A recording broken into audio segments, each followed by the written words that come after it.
وبركاته. إن الحمد لله نحمده ونستعينه ونستغفره ونعوذ بالله من شرور أنفسنا ومن سيئات أعمالنا. من يهده الله فلا مضل له ومن يضلل فلا هادي له.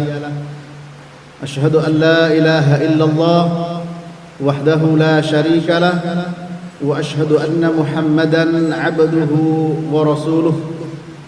يا أيها الذين آمنوا اتقوا الله حق تقاته ولا تموتن إلا وأنتم مسلمون. Amma ba'du, bapak-bapak, ibu-ibu, saudara sekalian yang dirahmati Allah Subhanahu. Bismillahirrahmanirrahim. Assalamualaikum warahmatullahi wabarakatuh.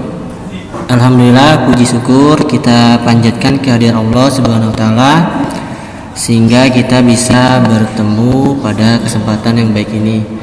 Mohon maaf kepada Bapak Ibu mengganggu waktunya sebentar karena ada terkait persiapan tatap muka 100%. Ada beberapa hal yang ingin kami sampaikan, yaitu terkait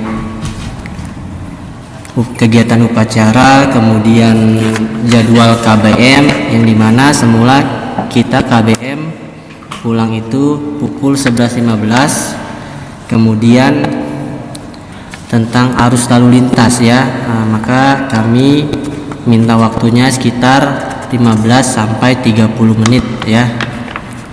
Baik, untuk menyingkat waktu maka kami sampaikan untuk apel pagi dilaksanakan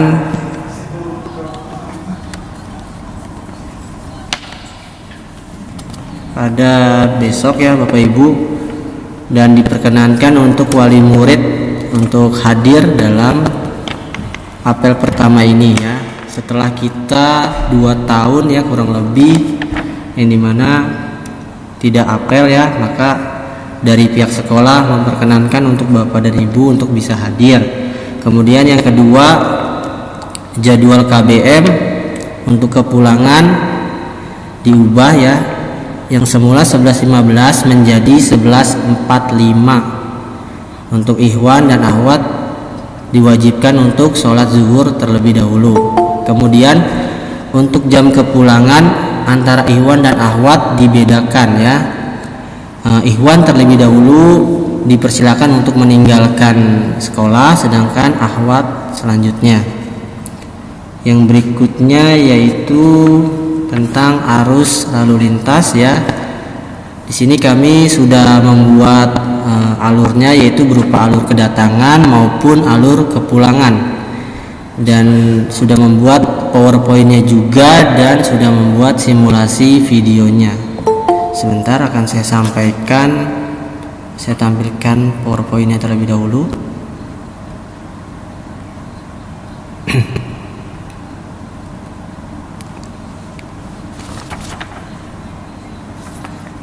Sudah muncul atau belum Bapak Ibu? Belum. Oh, belum.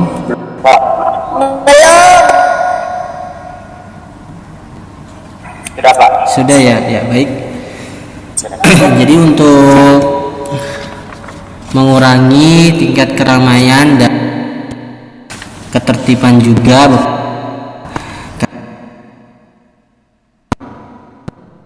SD SMP Islam Riyadhus Shalihin, yaitu kedatangan dan kepulangan ya. Sebelumnya yaitu kita ketahui dulu rute pintu masuk peserta didik ya. Untuk ikhwan yaitu pintu gerbang utama yang baru dibangun, yang ada lorongnya ya. Sedangkan untuk akhwat melalui pintu sebelah selatan masjid ya. Ini untuk rute pintu masuk peserta didik. Selanjutnya untuk rute pintu keluar kita jadi satu arah ya. Untuk ikhwan tetap berada di pintu masuk Ikhwan, tapi untuk pintu keluarnya kita jadikan satu arah. Untuk Ikhwan nanti langsung mengambil ke arah kanan, sedangkan untuk akhwat langsung mengambil ke arah sebelah kiri. Ya, lanjut. Berikutnya yaitu alur kedatangan peserta didik, ya, yang dimana kita buat menjadi satu arah agar lebih tertib, ya, dan tidak terjadi penumpukan kendaraan. Ya, ini adalah lokasi awal yaitu dekat gerbang utama perumahan Mutiara Insani. Insya Allah nanti pagi area ini akan kita kasih rambu-rambu, ya, atau di pembatas, ya. Jadi Bapak Ibu tidak bisa langsung memotong jalan melewati area ini, ya. Jadi tetap mengambil satu arah, ya, kemudian ke arah rumah Ustadz Mahfud, ya. Berikutnya kemudian ambil belokan kedua, ya, yaitu blok C1, ya. Belokan pertama yaitu blok C1 setelah melewati rumah Ustadz Mahfud, ya. Kemudian setelah itu lurus ambil ke arah kanan, ya.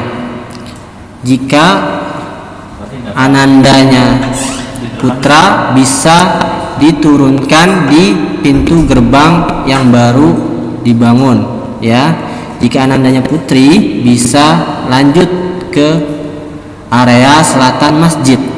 Namun Bapak Ibu mohon tidak diperkenankan untuk memasuki area sekolah, ya. Ini sudah kita batasi, ya, agar tertib dan nyaman, ya. Jadi tidak ada lagi yang mengantar sampai area depan sini, ya, apalagi sampai masuk ke dalam gedung sekolah, ya.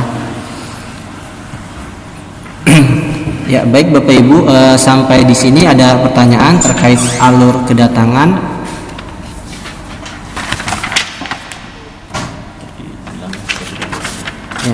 Selain presentasi, kita juga sudah buat video guna untuk memudahkan Bapak Ibu, ya, dalam memasuki wilayah yang sudah kita tentukan.